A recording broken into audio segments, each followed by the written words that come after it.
우리 앞뒤 좌우에 계신 분들하고 한번 인사할까요? 오늘은 악수로 인사하십시다. 사랑합니다.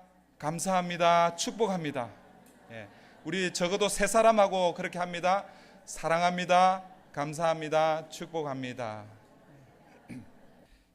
네, 벌써 12월입니다.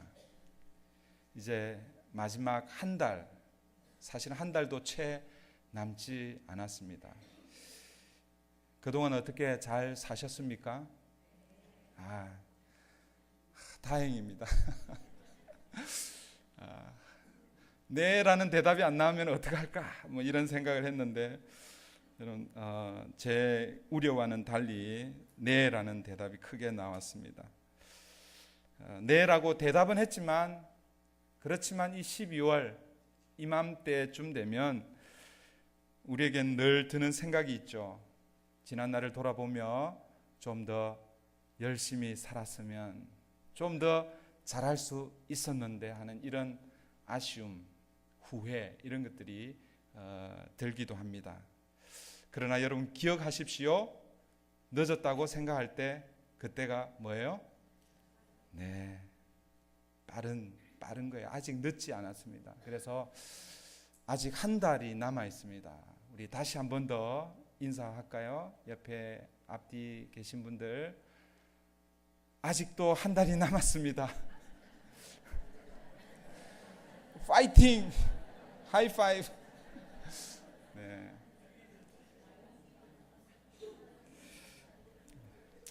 제가 이런 거 잘 안 하는데 괜히 한번 해봤습니다. 오늘은 히브리서 10장 19절부터 25절의 말씀을 가지고 하나님의 말씀을 함께 나누려고 합니다. 꼭 한 달 전 11월 첫 주 금요일 날 히브리 10장 1절부터 18절의 말씀을 함께 여러분들과 나누었습니다. 그때 말씀을 전하면서 히브리서의 앞부분 1장부터 10장 9장까지였죠. 9장 10장 전체를 요약하는 그런 시간을 한번 가진 적이 있습니다. 기억이 나시나요? 네. 네, 끄떡끄떡 잘 하십니다. 네. 기억이 안 나셔도 괜찮아요. 저는 또 정리해 드릴 테니까 다시 한 번 더, 아주 간단하니까 말씀을 다시 한 번 더 정리해 드리겠습니다. 히브리서는 전체 13장으로 이렇게 구성이 되어 있는데 크게 두 부분으로 그렇게 나눈다 이렇게 말씀드렸어요. 1장부터 10장까지, 그리고 10장부터 13장까지. 10장이 이렇게 오버랩 됩니다. 그러니까 1장부터 10장 18절까지, 그리고 10장 19절부터 마지막 13장까지 이렇게 두 부분으로 나누어지는데, 이 앞부분은 교리 부분이라고 그렇게 말씀을 드렸고, 뒷부분은 이제 교리를 알았으면 우리는 그 교리에 맞추어서 어떻게 살아갈 것인가 하는 실천의 문제, 삶의 문제를 다루고 있는 것이 이 후반부 오늘 본문부터입니다. 이 교리 부분뿐만 아니라 사실 히브리서 전체 주제가 뭐라고 말씀드린지 혹시 기억이 나시나요? 히브리서 그러면 뭐가 딱 떠올라야 된다고 그랬어요?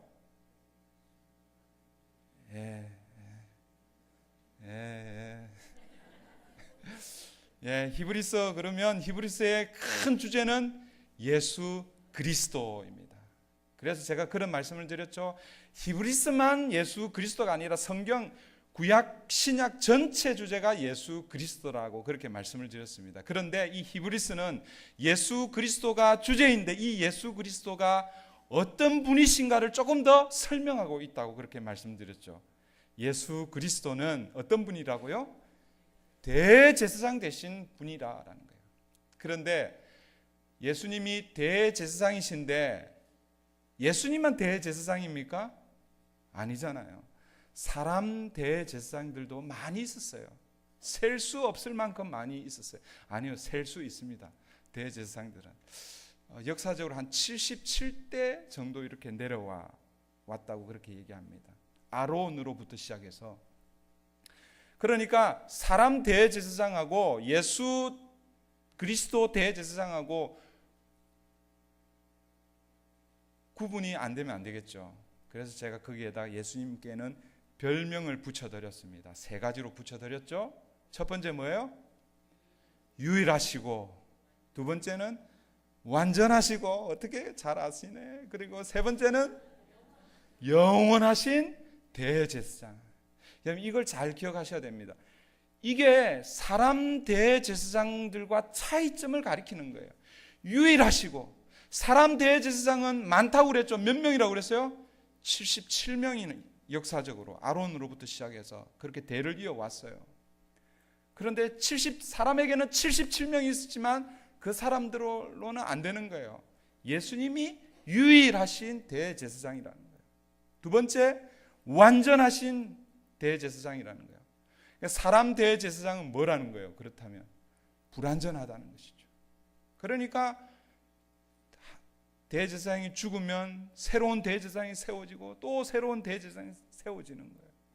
그리고 세 번째, 영원한 대제사장이라는 거예요. 이 영원한 이 의미는 뭐냐면 예수 그리스도께서 한 번 제사를 지냈지만 그 제사의 효력은 뭐라고요?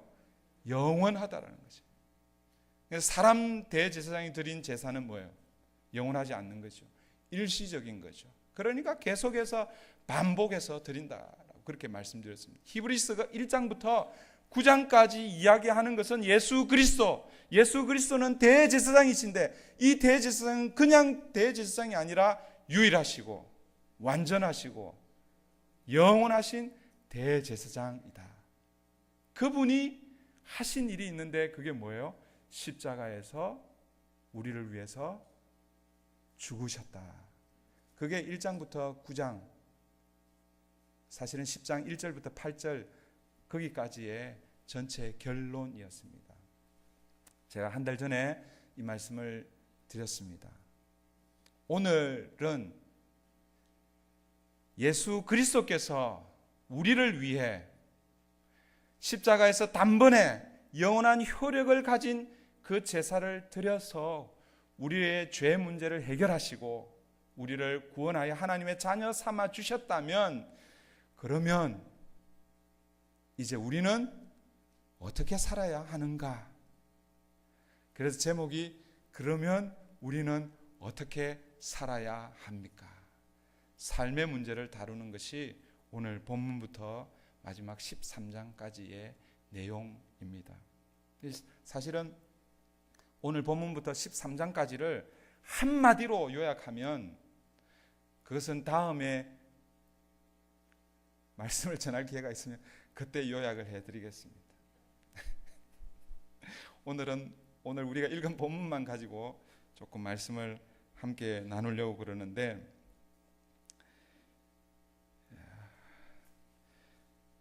그러면 우리는 어떻게 살아야 하는가?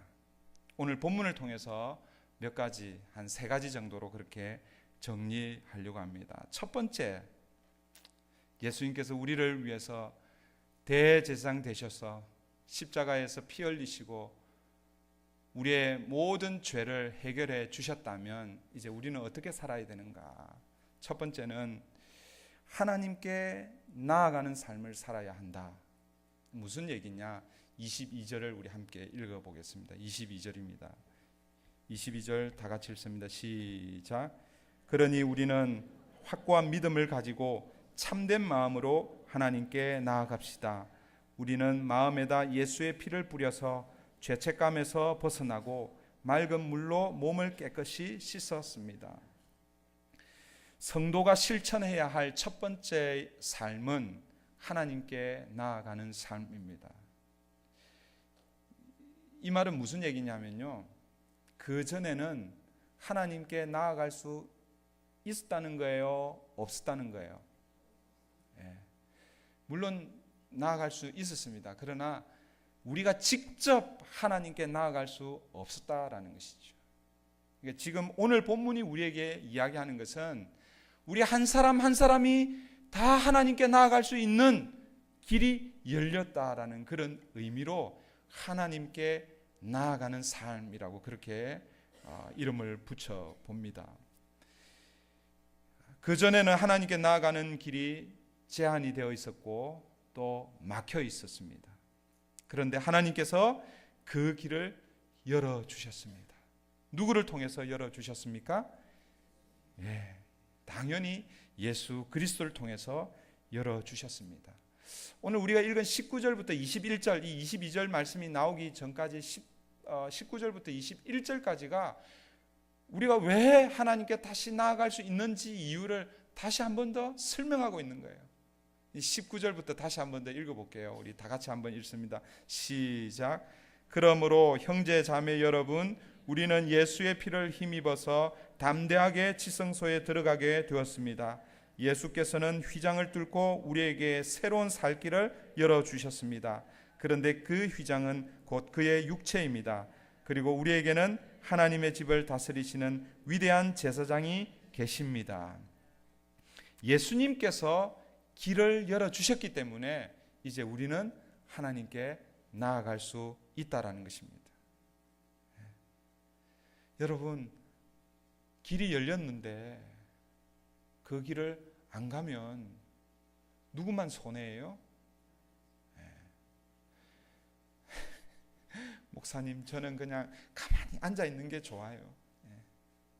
그냥 안 움직이고 그냥 앉아 있는 게 좋아요. 그러면 안 됩니다. 더 좋은 곳이 있단 말이에요.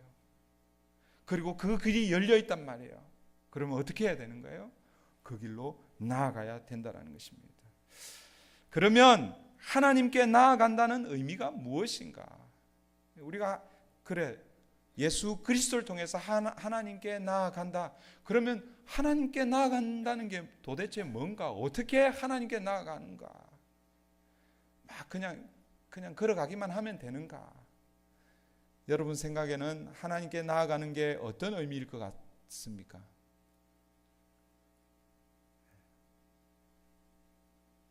어떻게 하나님께 나아갈 거예요? 목사님 따라갈 거예요? 하나님께 나아간다라는 의미는 하나님을 만난다라는 그런 의미이죠. 또 사실 이것도 어렵습니다. 말은 쉬운데 하나님께 나아간다, 하나님을 만난다. 우리가 어떻게 하나님을 만나는 거예요? 하나님을 만날 수 있는 장소, 어떤 상황에서 우리가 하나님을 만날 수 있습니까? 여러분들은 하나님을 어디에서 만납니까? 이 교회에 오시면 하나님 만납니까?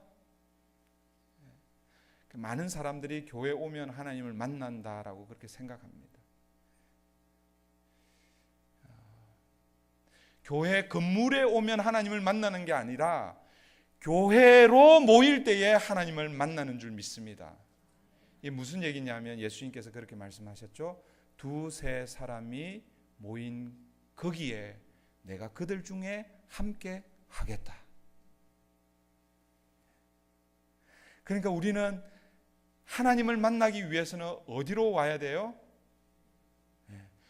건물 교회로 오는 것이 아니라 교회로 모이는 거예요. 교회로. 그 교회로 모인다라는 게 뭐냐면 우리 한 사람 한 사람이 하나님께서 하나님의 성전으로 삼아주셔서 우리 안에 거하시겠다고 그렇게 말씀하셨잖아요. 잘 이해가 안 되시죠? 다시 말씀드리면 하나님께 나아가는 것, 하나님께 나아간다는 것은 하나님을 만난다는 것인데 하나님을 어디에서 만나느냐? 교회로 모일 때에 만난다. 그러면 교회로 왜 모이느냐? 여러분 교회로 왜 모입니까? 우리가 오늘 교회로 모인 거예요. 교회로. 선한목자 장로 교회로 모인 거예요. 왜 모였습니까? 저 얼굴 보려고 모였어요? 하나님을 예배하기 위해서 모인 거죠. 그러니까 하나님을 만날 수 있는 자리는 어떤 자리입니까? 예배의 자리인 거예요. 예배의 자리. 그러니까 하나님께 나아가는 삶은 다르게 표현하면요, 예배하는 삶이라는 것입니다. 이 예배하는 삶은 아무에게나 주어진 그런 게 아니에요. 저는 성경을 혼자 읽으면서 이런 생각들 많이 합니다. 혼자 그냥. 학자들은 얘기를 안 하는데 제가 요한복음 3장과 4장을 읽으면서 이런 생각을 했어요. 그럼 요한복음 3장은 어떤 내용이고 요한복음 4장은 어떤 내용일까? 제가 옛날에 한번 말씀드린 적이 있습니다. 요한복음 3장 말씀은 유명한 3장 16절에 있는 말씀이죠. 저는 그게요, 암송 구절이잖아요. 우리 다 외워, 예수를 믿으면 얼마 지나지 않으면 그거 다 외우잖아요. 그런데 그 말씀이 누가 하신 말씀인지 잘 몰랐어요. 여러분, 그게 누가 하신 말씀인지 아세요? 예수님께서 니고데모에게 하신 말씀이에요. 예수님께서 제자들에게 하신 말씀이에요. 요한이 한 얘기가 아니고 예수님께서 하신 말씀이더라고요. 그런데 이 요한복음 3장의 내용이 뭐냐면요, 니고데모와 예수님과의 대화 아닙니까? 근데 그 대화의 핵심이 뭐냐 하면 거듭남입니다. 거듭남. Born again. 니고데모가 예수님께 찾아와서 이렇게 묻습니다. 예수님, 랍비여, 내가 보니 당신은 하늘로부터 온 선생인 줄 믿습니다. 그렇게 얘기하는 거예요. 그러니까 예수님이 뭐라고 얘기합니까? 그 니고데모에게 네가 거듭나지 아니하면 하나님 나라를 볼 수 없다, 이렇게 얘기하는 거예요. 그러니까 니고데모가 깜짝 놀라는 거예요. 한 번도 들어보지 못한 이야기거든요. 아니, 반은 들었어요. 반은 들었단 말은 무슨 얘기냐면 하나님의 나라. 왜냐하면 이스라엘 백성들, 이 유대인들은요, 하나님의 나라가 도래할 것을 기다리고 또 기다리고 또 기다리고 있었습니다. 이 하나님의 나라가 언제 오는가? 언제 옵니까? 메시아가 오면 하나님의 나라가 함께 오는 거예요. 그러니까 하나님의 나라를 기다리고 있었는데 메시아가 오면 하나님 나라를 보게 될 텐데 예수님께서는 그렇게 말씀하시지 않고 뭐라고 말씀하셨어요? 네가 거듭나지 아니하면 하나님 나라를 볼 수 없다라고 이렇게 얘기하는 거예요. 그러니까 깜짝 놀라는 거예요. 그래서 예수님께 이렇게 묻습니다. 예수님, 나는 어른인데 어떻게 또 태어날 수 있습니까? 제가 다시 어린아이가 되어서 부모 뱃속에 들어가서, 자기가 생각하면 불가능하잖아요. 어떻게 그게 가능합니까? 이렇게 질문하니까 예수님께서 뭐라고 대답하십니까? 거듭난다라는 것을 이렇게 설명합니다. 물과 성령으로 나는 것이다. 이걸 다르게 원어적으로 표현하면 위로부터 나는 거다. 이게 뭐예요? 하나님께서 하나님의 은혜로 거듭나게 해주시는 것이죠. 근데 3장에 이런 거듭남에 대한 이야기가 나오다가 4장에 가면요, 예수님께서 어디로 가십니까?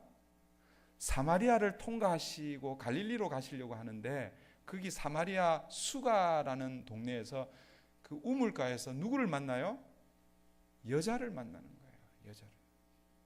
그 여자와 또 대화를 나눕니다. 그 여자와 나눈 대화의 내용의 핵심이 뭔지 아십니까? 뭐예요?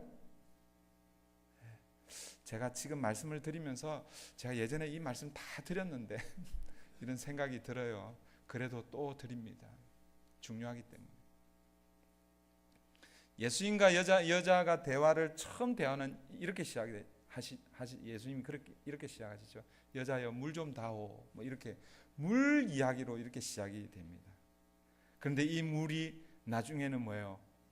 생명수가 되고, 나중에는요, 이 대화의 주제가 물에서 뭘로 바뀌냐면요, 예배로 바뀌는 거예요. 예배로. 여러분, 요한복음을 기록한 이 요한 사도가 3장의 거듭남에 대해서 기록하고 있고 4장의 예배를 기록하고 있는 이 의미는요, 그냥 아무렇게나 기록한 게 아니에요. 여러분, 이렇게 기록할 수 있잖아요.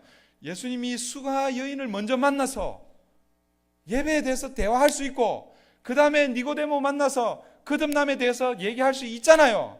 그런데 그렇게 하지 않고 3장에서 먼저 거듭남에 대해서 이야기하고 그 다음에 4장에 예배에 대해서 이야기하고 있다는 것은 순서가 중요하다는 것입니다.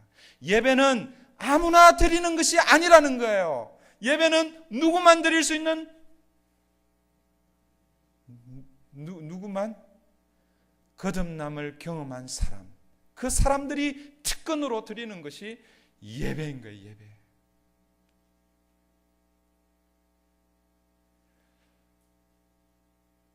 사도 바울도 이 원리를 잘 알았기 때문에 로마서는 구원의 도리가 무엇인지 잘 자세하게 설명하고 있잖아요. 그래서 1장부터 11장까지는 구원의 도리 쭉 설명하고 나서 12장부터 이제 구원받은 사람들은 어떻게 살아야 하는지 삶의 문제를 다룰 때에 12장 1절에서 처음 이렇게 시작하잖아요. 암송구절, 우리 2주 전에 외웠던 암송구절입니다. 다 같이 하겠습니다. 로마서 12장 1절. 그러므로 시작. 그러므로 형제들아 내가 하나님의 모든 자비하심으로 너희를 권하노니 너희 몸을 하나님이 기뻐하시는 거룩한 산 제사로 드리라. 이는 너희가 드릴 영적 예배니라. 이해가 되시나요? 구원의 도리를 다 설명하고 나서 구원받은 사람들이 제일 먼저 해야 할 게 뭐라는 거예요? 예배라는 거예요. 예배라는 거. 신약에만 이런 일들이 있는 게 아니라 구약에도 있더라고요. 이거는 학자들의 얘기가 아니라 제 얘기입니다. 제가 그냥 읽다가 이런 그 깨달음을 제가 받았어요. 제가 창세기 3장을 설교를 한 적이 있잖아요. 그죠? 앞으로 이제 또 기회가 되면 4장을 설교를 하려고 합니다. 3장은 안타까운 스토리라고 그렇게 말씀을 드렸어요. 왜 안타까운 스토리라고 그랬어요? 하나님께서 완벽하게 창조한 이 인간이 하나님 앞에서 완벽하게 타락하는 모습이 3장에 나오잖아요. 그래서 그 타락의 결과로 하나님의 엄중한 심판을 경험하는 그 장이 창세기 3장입니다. 그런데 저의 설교의 제목이 이거였어요. 심판 한가운데서 뭐가 선포가 되고 있어요? 하나님의 은혜가 선포되는 거예요. 하나님의 구원이 선포되는 거예요. 비록 아담과 하와가 에덴 동산에서 쫓겨나서 더 이상 그곳에 들어가지는 못하지만 그러나 하나님의 은혜로 뭘 받았어요? 가죽옷을 입고 무슨 약속의 말씀을 받았어요? 여자의 후손을 통해서 오실 메시아 이 원시 복음을 받잖아요. 그러니까 지금은 타락했지만 하나님께서 앞으로 이 인간을 구원하실 것을 미리 보여준 사건이 3장입니다. 그래서 3장에는 타락과 하나님의 은혜가 함께 동시에 나온다라고 그렇게 말씀을 드렸습니다. 그런데 여러분 4장에 넘어가면 어떤 내용이 나와요? 4장 내용은 가인이 아벨을 죽인 사건, 그 장면이 너무나 크기 때문에 그 장면이 먼저 나왔다고 생각하는데 사실은 그 장면보다 뭐가 먼저 나오는 거예요? 가인과 아벨의 제사가 먼저 나오는 거예요. 예배가 먼저 나오는 거예요. 비록 타락했지만 그러나 하나님께서 구원의 실마리를 안겨준 인간에게 시작되는 첫 번째의 삶의 우선순위가 뭐가 되라는 거예요? 예배가 되라는 거예요. 예배가.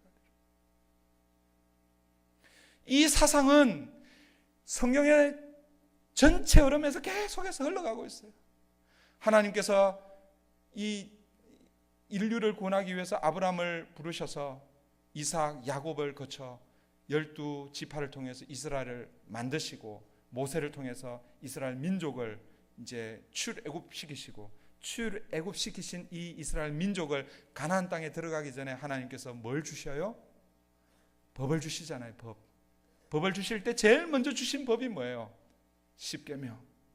10계명의 1, 2계명이 뭐예요? 너는 내 앞에 너와 나 사이에 다른 어떤 신도 두지 말라. 2계명은 우상을 만들지 말라. 이게 뭐예요? 오직 나만 섬겨라. 나만 예배하라. 출애굽은 뭐예요? 이스라엘 백성들이 이집트에서 그 노예 종살이 하던 데서 구원받아서 하나님으로부터 처음 받은 명령이 나만 예배하라라는 거예요. 제가 왜 이렇게 예배를 자꾸 강조하고 있습니까? 우리의 삶의 우선순위가 예배라는 것을 우리는 계속 잊어버리는 거예요. 잊어버리는 거. 자녀 교육이 먼저고, 내 먹고 사는 문제가 먼저고, 내 좀 진급하고 뭐 건강 이런 게 먼저고, 이건 다 나중 일로 이렇게 여긴단 말이에요. 여러분, 아닙니다. 뭐가 제일 먼저라고요? 작아요, 소리가. 뭐가 제일 먼저라고요? 여러분, 지금 얘기해도 이 방송을 타고 안 들려요. 여러분, 나중에 인터넷으로 들으려고 그럴 때 뭐라고요? 이렇게 하면 아무 대답이 없어. 그러니까 이 교회는 이게 대답이 없네. 방송을 이 마이크를 타고 인터넷에 다 이렇게 들릴 수 있도록 뭐라고요? 네, 이제 들릴 거예요.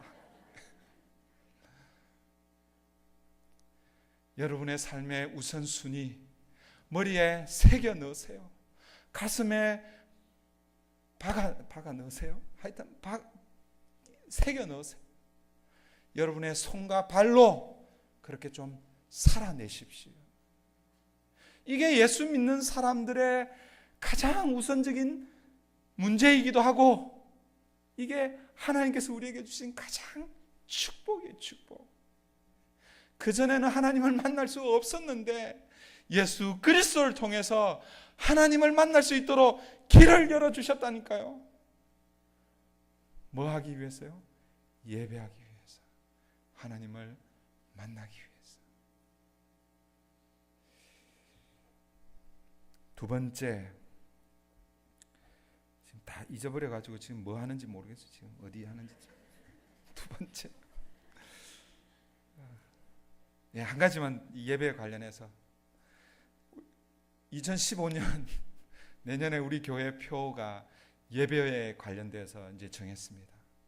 아직 제가 소개하기에는 좀 그러고, 하여튼 예배 내년이 아니라 오늘 이 시간 이후부터 예배에 임하는 우리의 마음의 자세, 예배에 임하는 우리의 각오가 좀 새로워지면 좋겠습니다. 그렇게 하실 수 있겠습니까?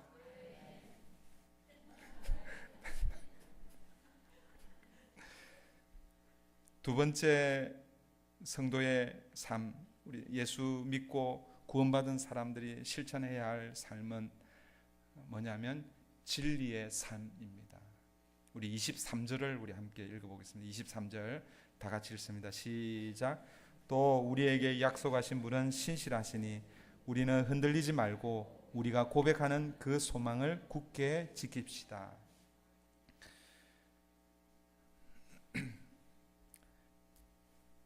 23절 이렇게 시작하죠. 또 우리에게 약속하신 분은, 이 두 번째라는 거예요. 두 번째, 또라는 말은, 두 번째는 우리에게 약속하신 분은 신실하시니 우리는 흔들리지 말고 우리가 고백하는 그 소망을 굳게 지킵시다. 이게 왜 진리의 삶인가 제가 설명을 드리겠습니다. 하나님이 어떤 분이시라고 소개하고 있어요? 우리에게 약속하신 분이라고 이렇게 소개하고 있죠. 우리에게 약속하신 분이라는 이 말은 하나님께서 우리에게 약속하시는 분이신데, 그런데 그분을 어떻게 또 설명하고 있어요? 신실하시다라고 이렇게 말씀하십니다. 하나님께서는 우리에게 약속만 하시는 것이 아니라 그분의 성품이 신실하시기 때문에 약속을 하시면 뭐예요? 반드시 지키시는 분이시라는 거예요. 그러니까 우리는 흔들리지 말고 우리가 고백하는 그 소망, 하나님께서 약속하신 그 약속의 말씀을 굳게 붙들고 그렇게 살아가라라는 그런 의미입니다. 하나님께서 우리에게 약속하신 가장 큰 약속이 뭐예요? 예? 뭐가 있어요? 여러분들에게 하나님께서 여러분들에게 개인적으로 가장 큰, 성경에 하나님께서 우리에게 약속하신 약속의 말씀이 많이 있습니다. 그러나 여러분들에게 가장 크게 다가오는 약속이 뭐예요? 예, 예, 예. 제가 오늘 왜 이러는지 모르겠어요. 예, 여러분 중에 피곤하신 분이 계신 것 같아요. 그래가지고 졸지 말라고 제가 지금 하나님께서 우리에게 약속하신 그 약속 중에 가장 큰 약속은요, 예수 그리스도, 예수 그리스도. 예수 그리스도 빼고 다른 약속 아무리 많아도 소용없는 약속들이에요. 예수 그리스도를 우리에게 주셔서 그분을 믿기만 하면 어떻게 된다고요? 하나님의 자녀 되는 그 약속 우리에게 주신 거예요. 이 약속 하나님께서 신실하시기 때문에 흔들리지 말고 이 약속의 말씀 붙들고 그렇게 살라라는 것입니다. 그럼 이것은 대표적인 약속이고 이 약속에 근거해서 수많은 약속들이 이제 나오는 것이죠. 그게 어디에 있는 거예요? 하나님의 말씀, 진리로 우리에게 다가오는 것이죠. 그러니까 이 대표 약속뿐만 아니라 하나님의 말씀, 진리의 이 말씀을 붙들고 사는 것, 이것이 우리의 두 번째 성도들의 삶입니다. 진리의 삶은 약속을 붙드는 삶, 그리고 약속을 붙드는 삶은 좀 더 쉽게 말씀을 드리면 말씀에 순종하는 삶입니다. 진리의 삶 그러면 잘 이해는 되지만 이게 뭔가 그렇게 하실 텐데, 진리의 삶은 다른 게 아니라 하나님의 말씀에 순종하는 삶이라는 거예요. 여러분, 우리 교회가 다른 교회하고 다른 점 몇 가지 여러 가지가 있겠지만 저는 가장 다른 점 한 가지를 꼭 꼽으라면 이것을 꼽습니다. 여러분들은 뭘 꼽고 싶습니까?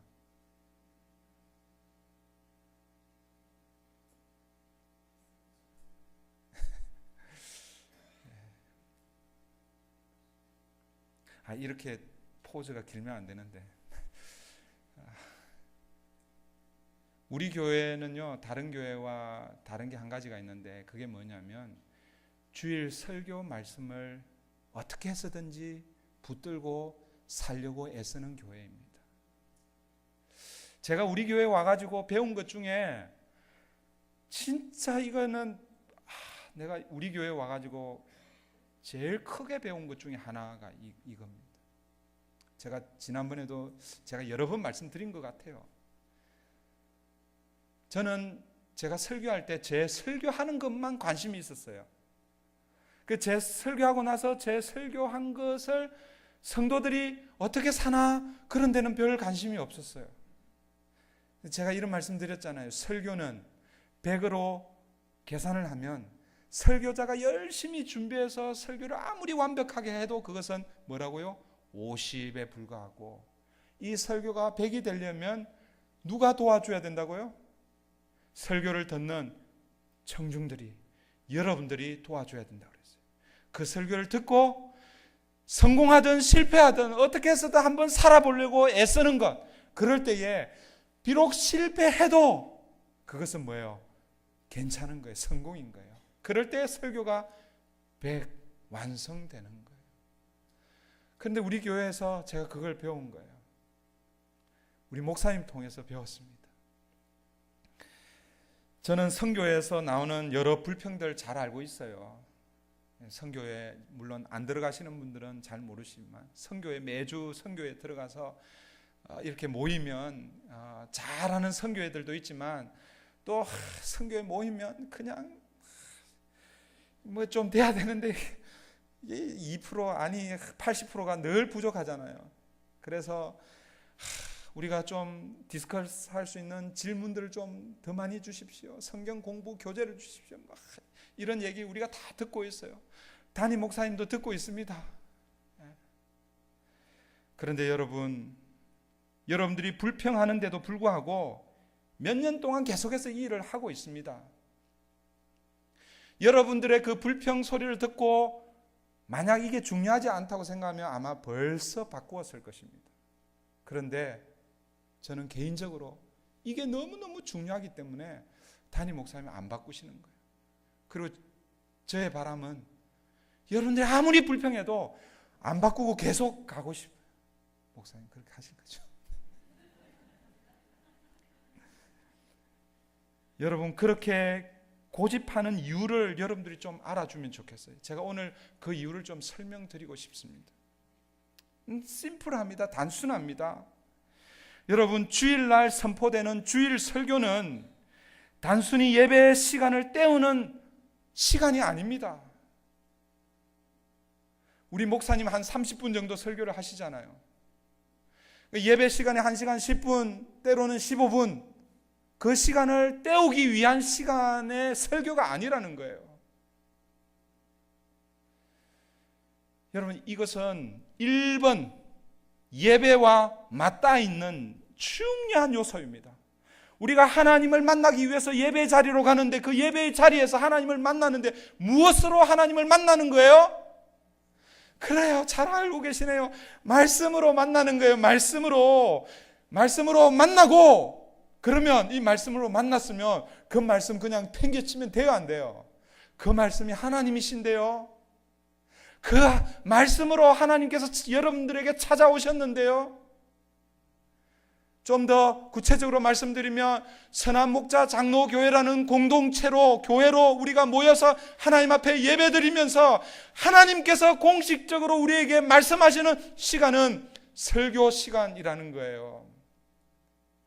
하나님께서 우리 교회에 한 주간, 우리 선한 목자 장로교회에 속해 있는 성도 한 사람 한 사람이 한 주간 붙들고 살라고 주시는 말씀은 다른 말씀이 아니라 주일에 선포되는 하나님의 말씀, 설교입니다. 설교. 여러분 그것이기 때문에 우리 목사님 포기하지 않고 이런저런 이야기를 들어도 계속해서 하고 있는 거예요. 여러분 다른 데 가서 말씀 듣고 그 말씀 실천하려고 하지 마세요. 뭐 인터넷 가가지고 좋은 말씀 듣고 은혜 받았다 그러고 그렇게 물론 그럴 수 있습니다. 그거는 외식. 가끔씩 외식하잖아요. 외식. 여러분 외식은 우리 건강을 책임지지 못합니다. 여러분 우리 이쪽에서 제일 유명한 식당이 어디예요? 예, 하여튼 거기라고 생각합시다. 거기가 제일 좋은 식당이기 때문에 거기에 맨날 아침, 점심, 저녁 그렇게 한 달, 1년에 한번 먹어보세요. 그러면 여러분이 건강해지는 것이 아니라 여러분의 건강이 망가지는 거예요. 여러분 집에서 매일 먹는 김치, 밥, 국, 그 다음에 또 뭐 먹어요? 그런 거. 그게 여러분들의 건강을 책임지는 거예요. 책임지는 거. 그런데 우리는 그걸 잘 몰라요. 그래서 오늘부터 여러분 생각을 좀 바꾸면 좋겠어요. 주일날 선포되는 말씀은 내가 한 주간 붙들고 살아야 할 내 영의 양식이다. 그렇게 딱 생각하시고 내가 이번 한 주간 무슨 말씀을 붙들고 살까? 딱 그렇게 생각하면 필이 딱 와요. 그러면 그거 뭐예요? 말씀 노트에 기록하는 거예요. 기록하고 하이라이트, 별표, 밑줄 짝. 그리고 그거 직장 갈 때, 아이들 양육할 때 생각하는 거예요. 생각하는 거. 그리고 그렇게 살려고 애쓰고. 그리고 성교회로 모일 때에 다른 얘기 하지 마세요. 그거 그냥 하는 거예요. 그거 야, 나 잘했다 하면서 자랑하고 못했으면 못했다 하고 또 자랑하고. 그런 사람들이 성교회에 2사람만 있으면 돼요. 2사람. 말씀 인도자, 성교회 회장. 이 2사람만 잘하면 나머지는 따라가. 할렐루야. 다음 주 이제 선교회 그렇게 되기를 바랍니다. 제가 이 얘기 꼭 하고 싶었는데 오늘 그냥 작정하고 하는 거예요.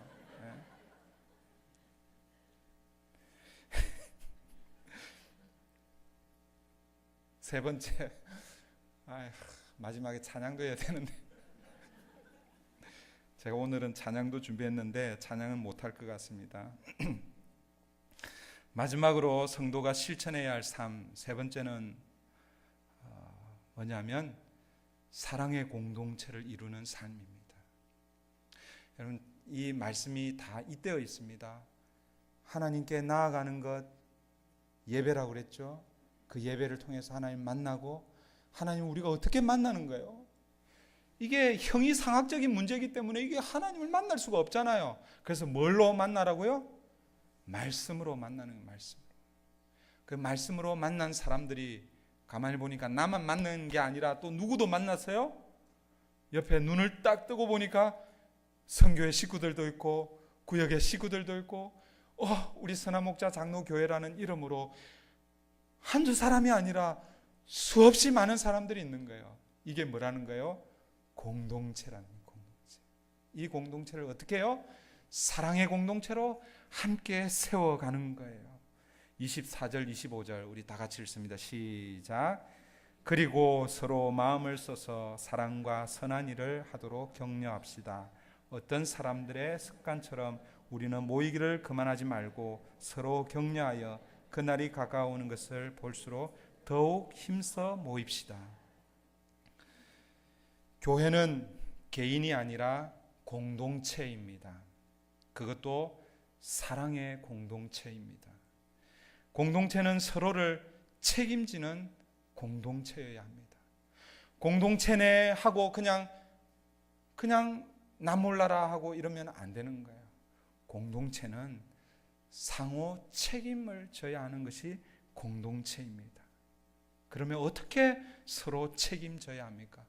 오늘 이 24절, 25절에서 세 가지를 우리에게 권면하고 있습니다. 이 세 가지를 짧게 나누겠습니다. 첫 번째, 서로 마음을 써라.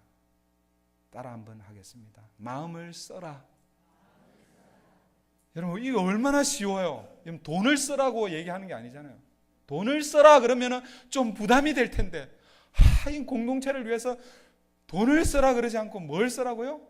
마음을 써라. 마음. 옛날 성경에는 이 부분을 서로 돌아보아 이렇게 표현하고 있습니다. 돌아본다라는 원래 의미가 깊이 생각하다라는 그런 의미입니다. 마음을 쓴다는 것은 뭐예요? 상대를 깊이 생각하는 거예요.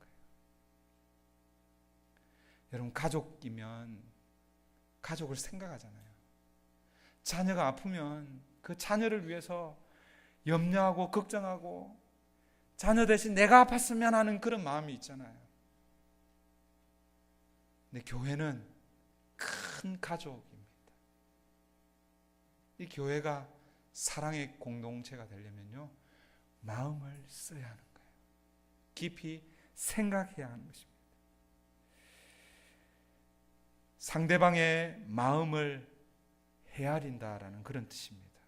여러분, 내 마음대로 생각하고 내 마음대로 말하고 내 마음대로 행동하는 것이 아닙니다. 그러면 절대로 좋은 공동체가 될 수 없습니다. 상대방을 깊이 생각하고 이해하고 상대방에게 내 마음을 주는 거예요. 그럴 때에 뭐예요? 사랑의 공동체가 세워지는 것이지요. 사랑하는 성도 여러분, 여러분은 요즘 여러분들이 속해 있는 공동체에 마음이 가는 사람들이 있습니까? 마음이 가는 사람이 있으면 그 사람에게 여러분 마음을 좀 써야 됩니다. 마음은 가는데 그냥 외면하면 안 되는 거예요. 여러분, 선교회를 생각하시고 또 구역을 생각하시고 또 선교회와 구역을 넘어서서 또 교회에 또 어렵고 힘든 사람들이 보여지면 마음을 나누시기 바랍니다. 두 번째 어떻게 하면 사랑의 공동체를 만들 수 있느냐? 격려입니다. 같이 하겠습니다. 격려입니다. 이 격려의 원래 의미는 고무시키는 거, 이렇게 하는 거예요. 그 다음에 자극시키는 것, 이런 원래 뜻이 있다고 합니다. 이 말을 부정적으로 쓰게 되면 이게 안 되겠죠, 그죠? 부정적으로 상대방을 자극하면 뭐가 생기겠어요? 싸움이 생기겠죠. 예. 그런데 여러분, 이것은 부정적인 그런 의미가 아니라 긍정적인 의미로 격려입니다. 서로 자극하는 거예요. 이걸 다르게 표현하면 영적인 자극입니다. 좀 여러분들 이런 시기는 좀 가져도 돼요. 저 사람은 매일 새벽기도 나가네. 나도 새벽기도 나갔으면 좋겠다. 저분은 안전면 기도하네. 나도 안전면 기도하면 좋겠다. 이런 시기심, 이런 건 좀 가지면 좋겠어요. 이런 자극을 좀, 영적인 자극을 좀 서로 주고받고 하면 좋겠어요. 이런 자극은요, 영적으로 서로 성장하는 거예요.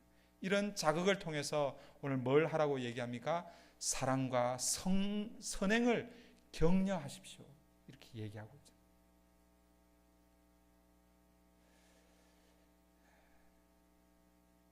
여러분의 선교회, 또 여러분 구역이 이런 좋은 자극으로, 그래서 선교회가 그냥 막 서로 막 영적으로 막 그냥 이렇게 살아나는 그런 공동체 되면 좋겠습니다. 마지막 세 번째로, 힘써 모여야 합니다. 공동체가 무엇입니까? 공동체 말 그대로 이게 뿔뿔이 흩어져 있는 건 공동체가 아니잖아요. 모여 있는 것을 공동체라고 이렇게 이야기하는 것입니다. 모이지 않으면 그것은 공동체가 아닙니다. 왜 오늘 본문이 이렇게 말씀하고 있습니까? 어떤 사람들의 습관처럼 우리는 모이기를 그만하지 말고, 그러니까 그 당시에 모이는 거 그만 모이자, 아니면 모일 때에 어려움을 당했거나 이런 일들이 있었던 것 같아요. 제가 히브리서 지난번 설교할 때 그런 말씀을 드렸습니다. 이 히브리서를 받는 공동체는 박해, 아주 심한 박해 가운데 있었던 공동체입니다. 그러니까 모이다가 발각되면 그냥 어려움을 당하는 것이죠. 그래서 아마 그 모임을 기피하고 그렇게 했던 것 같아요. 그런데 그럴수록 어떻게 하라는 거예요?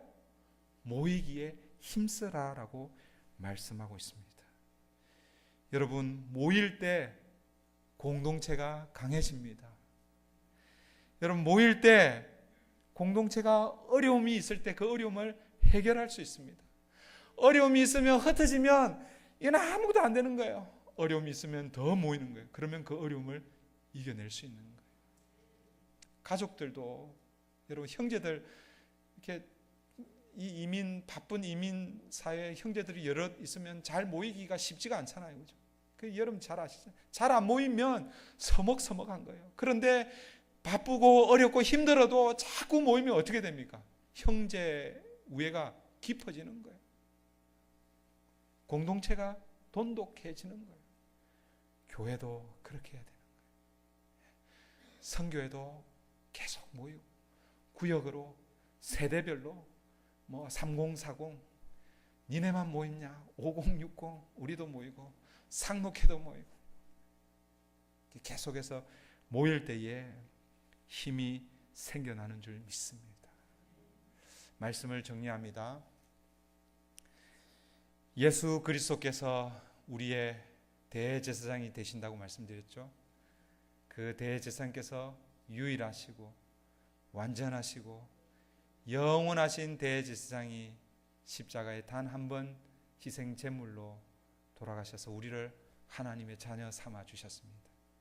하나님의 자녀 삼아 주신 우리가 하나님의 자녀라면, 그러면 이제 우리는 어떻게 살 것인가?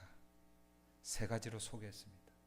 이 세 가지를 다음번에는 한 가지로, 한마디로 요약해서 제가 다음에 기회가 되면 소개를 할 텐데, 어쨌든 오늘 세 가지는, 첫 번째 뭐예요?